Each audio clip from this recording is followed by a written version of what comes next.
In today's lecture, we are going to study about the liver function test. तो liver function test में हमें जो सभी parameters पढ़ने हैं वो हैं total bilirubin, direct bilirubin, indirect bilirubin, total protein, albumin, globulin, SGPT, SGOT and alkaline phosphatase. तो सबसे पहले हम लोगों को ये एक डायग्राम देख लेना है कि जो टोटल बिलिरुबिन है वो प्री हिपैटिक कॉज बताएगा। मतलब जो लीवर के पहले जो चीज़ें की जो पैथोलॉजी होती है वो टोटल बिलिरुबिन बताएगा।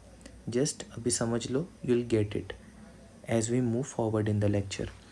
और एएसटी एंड एएलटी ये जो है ये जो लिवर के अंदर की पैथोलॉजी है वो सिग्निफाई करेंगे। And direct bilirubin and alkaline phosphatase ये दोनों जो है ये पोस्ट हिपैटिक है। ये जो ग्रीन से मैंने लिखा हुआ है जितनी भी चीज़ें वो पोस्ट हिपैटिक है। जो लिवर के बाद की पैथोलॉजीज़ है वो ग्रीन से बताइए पोस्ट हिपैटिक है। जो रेड में दिया हुआ है वो प्री हिपैटिक है और जो ब्लैक में है वो हिपैटिक है। तो हम लोगों को सबसे पहले इनके नॉर्मल रेंज पता करने हैं। जो नॉर्मल रेंज है, सबसे पहले जो टोटल बिलिरुबिन है, टोटल बिलिरुबिन क्या सिग्निफाई करता है? Total bilirubin pre hepatic cause signify करता है। तो इसका 0.2 to 1.2 mg पर डेसीलीटर है। Direct bilirubin that is the conjugated bilirubin, ये 0.1 to 0.6 mg पर DL है। टोटल प्रोटीन्स 6.4 to 7.8 ग्राम पर डेसीलीटर है। एल्ब्यूमिन 3.5 to 5.2 mg पर DL है। ग्लोब्यूलिन 2.5 to 3.5 ग्राम पर डेसीलीटर रहता है। Then SGPT that is ALT ये 0 to 49 यूनिट पर लीटर, ये नॉर्मल रेंज है। SGOT दैट इज़ AST ये 0 से 46 unit per litre. And alkaline phosphatase 64 to 306 international unit per litre, ये इसका नॉर्मल रेंज है।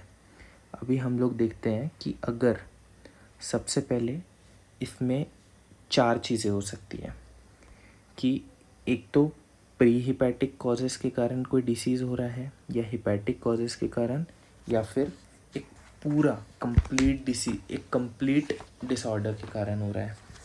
ठीक है, तो जैसे कि सबसे पहले हम लोग डिसीज़ पढ़ेंगे जो हिपैटोसेल्युलर इंजुरी रहेगी।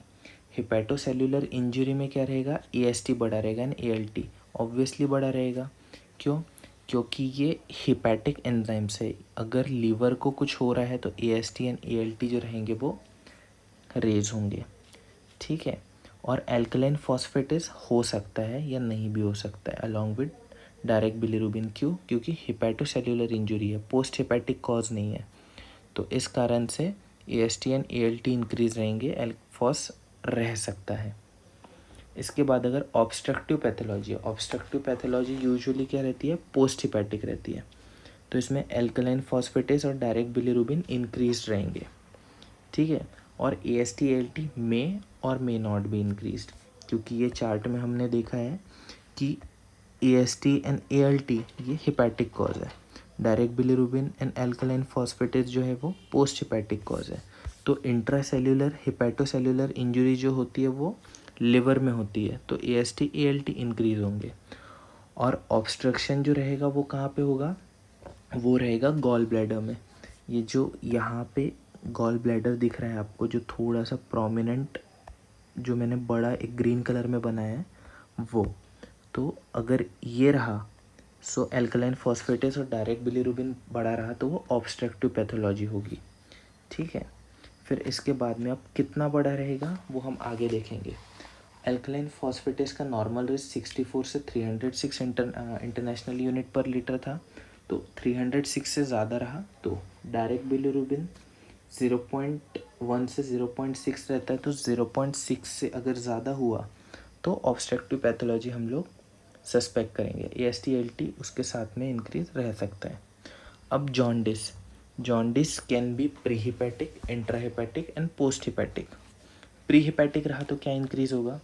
जैसे कि हमने इसमें देखा था कि अगर प्री हिपैटिक है तो टोटल बिलिरुबिन, अगर हिपैटिक है तो AST ALT इंक्रीज रहेगा, और अगर पोस्ट हिपैटिक है तो direct bilirubin and alkaline phosphatase increase रहेगा। और इसके साथ साथ अगर पोस्ट हिपैटिक है तो पेशेंट में हम लोगों को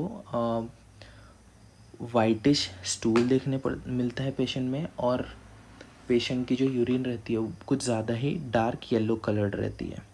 तो इस प्रकार से जॉन्डिस का हम लोग उसके पर्टिकुलर लेक्चर में देखेंगे।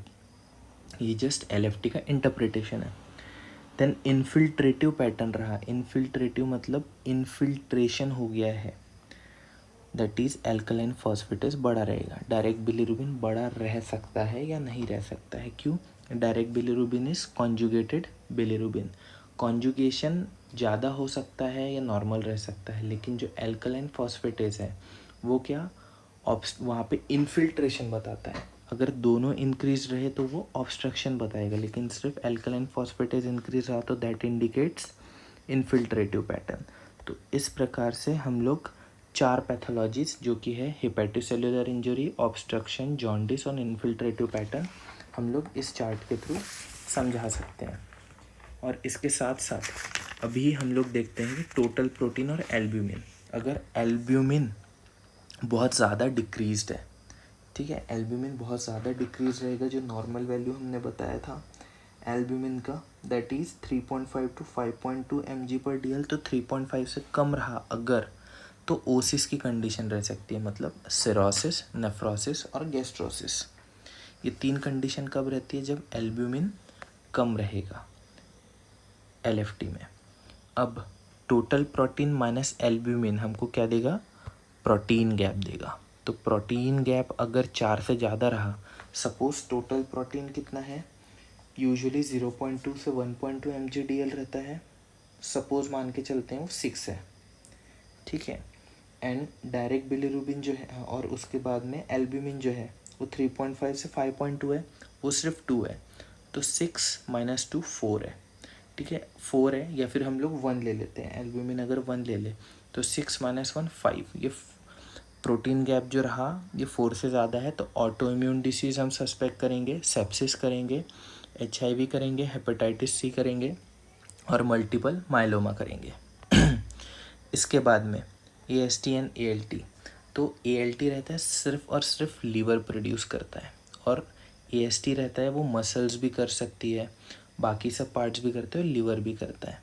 तो अगर यूजुअली बॉडी में ALT एंड AST इक्वल रहता है, ALT थोड़ा सा ज़्यादा ही रहता है, लेकिन अगर लीवर डैमेज हुआ है तो AST जो रहेगा वो ALT से ज़्यादा हो जाएगा। अगर वो 2:1 ज़्यादा हो गया, 2 टाइम्स हो गया, जैसे कि हम लोग ने इसके नॉर्मल हम लोग ने इसके रेंज देखा था कि SGOT that is AST 0 to 46 था और PT 0 to 49 था। तो अगर ये 2:1 रेंज में हो, जब AST बढ़ जाए, 2 गुना बढ़ जाए, सपोज 90 हो जाए, 90 यूनिट पर लीटर, और SGPT सिर्फ 45 ही रहे, SGPT तो 45 है, ये 90 हो गया, तो 2:1 है, तो हम लोग सस्पेक्ट करेंगे एल्कोहलिक लिवर सिरोसिस। लेकिन अगर 3:1 हो गया तो कंफर्म है कि वो एल्कोहलिक लिवर डिसीज़ है।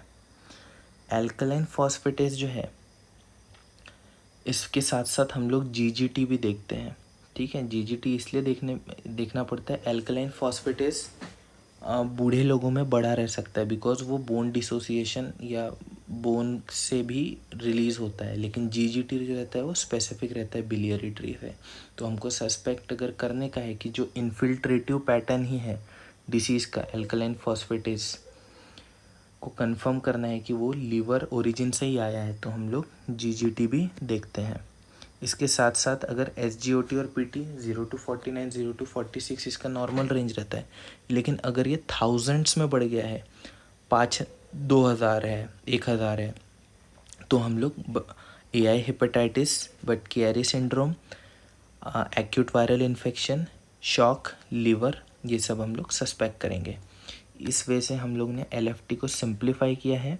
आपको बस इतना याद रखना है कि जो रेड पार्ट है वो प्री हिपैटिक है, ब्लैक पार्ट जो है वो हिपैटिक है, एंड जो ग्रीन पार्ट है वो पोस्ट हिपैटिक है, ठीक है। इसके साथ साथ हम लोग जैसे अगर हीमोलिसिस हुआ तो सब ऑलमोस्ट नॉर्मल ही रहेंगे, ठीक है। लेकिन हिपैटोसेल्युलर इंजरी है तो AST ALT इंक्रीज़ हो जाएंगे। फिर उसके बाद क्रॉनिक हिपैटोसेल्युलर डिसीजेस है तो एल्ब्यूमिन थोड़ा सा कम रहेगा और बाकी सब चीज़ें AST ALT इंक्रीज रहेंगे। और एल्कोहलिक डिसीज़ है तो AST to ALT ratio is greater than 2:1 इस प्रकार से। और इन्फिल्ट्रेटिव डिसीजेस में हम लोग एल्कलाइन फॉस्फेटेस का एलिवेशन देखने के लिए मिलेगा। इस वे से हमने सिंप्लीफाई किया है LFT को।